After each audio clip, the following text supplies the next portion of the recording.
ভারতীয় মিডিয়া তারা হঠাৎ করেই একেবারে যেন তারা ভয়ঙ্করভাবে লেগে পড়লো আমাদের। আমি এটা স্পষ্টভাবে এবং খোলাখুলিও বলেছি, এমনকি আমার বিভিন্ন স্টেটমেন্টও বলেছি, এমনকি আমার এই দায়িত্ব নেওয়ার পরে আমি বলেছি যে ভারতীয় মিডিয়া যে ভূমিকা নিয়েছে এটা কোনো অবস্থাতেই দুটো দেশের মধ্যে স্বাভাবিক সম্পর্ক প্রতিষ্ঠার জন্য সহায়ক না, প্রতিবন্ধক। এটা একটা তারা কেন করছে তারা ভালো বলতে পারবেন। এখানে আমার মনে হয় আমাদের মিডিয়ার একটা ভূমিকা নেওয়া প্রয়োজন আছে।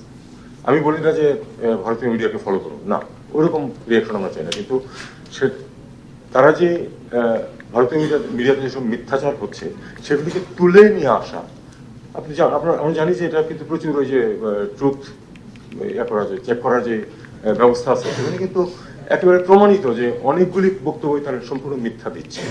সেগুলিকে আমি মনে করি যে আমাদের মিডিয়া আরেকটু শক্তভাবে উত্থাপন করতে পারে, আরেকটু বেশি কাভারেজ দিতে পারে।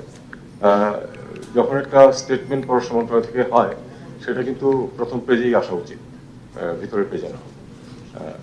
আমি বলছি যে এটা আমি পরামর্শ মানে কি আমি মনে করি যেটা সেটা বলছি, আমি বলতে পারি না যে অবশ্যই প্রথম পেজে দেবেন, সেটা হলো অ্যাবসলিউটলি আপনাদের ডিসিশন। কিন্তু আমি মনে করি যে মানুষ চাইবে যে এটা আসলে প্রমিনেন্টলি ডিসপ্লে করা হোক যখন আপনার কিছু একটা রিয়াকশন দিচ্ছে। সবচেয়ে বড় প্রশ্ন কিন্তু জাতীয় ঐক্য, সবচেয়ে বড় প্রশ্ন জাতীয় ঐক্য। Double million offer Walton fridge কিনে পেতে পারেন 20 লক্ষ টাকা, রয়েছে কোটি কোটি টাকার নিশ্চিত উপহার। সবসময় একরকম যাবেই এমনও কথা নেই। আমরা আশাবাদী হতে চাইবো যে আমরা একটা ভালো সম্পর্ক প্রতিষ্ঠা করতে পারবো যাতে করে দুই পক্ষের স্বার্থ সংরক্ষিত হয়। আমার মনে হয় সবচেয়ে গুরুত্বপূর্ণ হলো এই বিষয়টা যে দুই দেশের মধ্যে সম্পর্ক এমন হবে যেন উভয় দেশেরই স্বার্থ সংরক্ষিত হয়, যেন শুধু সেটা একদিকে না যায়।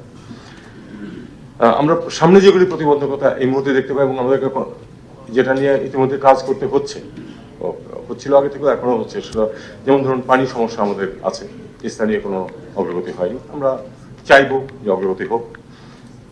সীমান্ত হত্যা একটা বিষয় যেটা নিয়ে আমরা কিন্তু আমি সবসময় খুব শক্তভাবে বলেছি, এমনকি যখন সামনাসামনি ভারতীয়দের সাথে আলাপ হয়েছে তখন আমি তাদেরকে বলেছি যে এটা কোনো অবস্থাতেই গ্রহণযোগ্য না। এটা পৃথিবীর একমাত্র সীমান্ত যেটা যে দেশ দুটো দেশ যুদ্ধরত না, অথচ যেখানে মানুষকে গুলি করে মারা, পৃথিবীতে আর কোথাও এটা। আমি অসংখ্য অনেক দেশ ভ্রমণ করেছি, অনেক বর্ডার আমি কিন্তু পার করেছি বাই ল্যান্ড, বাসে, গাড়িতে, কোথাও এরকম পরিবেশ নেই। এটা যায় না, কাজে এটাকে অবশ্যই ভারতকে অবশ্যই এই জিনিসটা দেখতে হবে।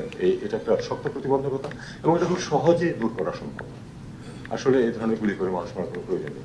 অপরাধ তো হয়, পৃথিবীর সব বর্ডারই অপরাধ হলেই গুলি করে মারতে হবে এমন কথা। কারণ আপনি যখন অপরাধের কারণে গুলি করে মারছেন তখন কিন্তু আপনি তিনটা কাজ একসাথে করে ফেলতেছেন, তাকে অ্যাকিউজ করা, তার বিচার করা এবং তার শাস্তি বিধান করা।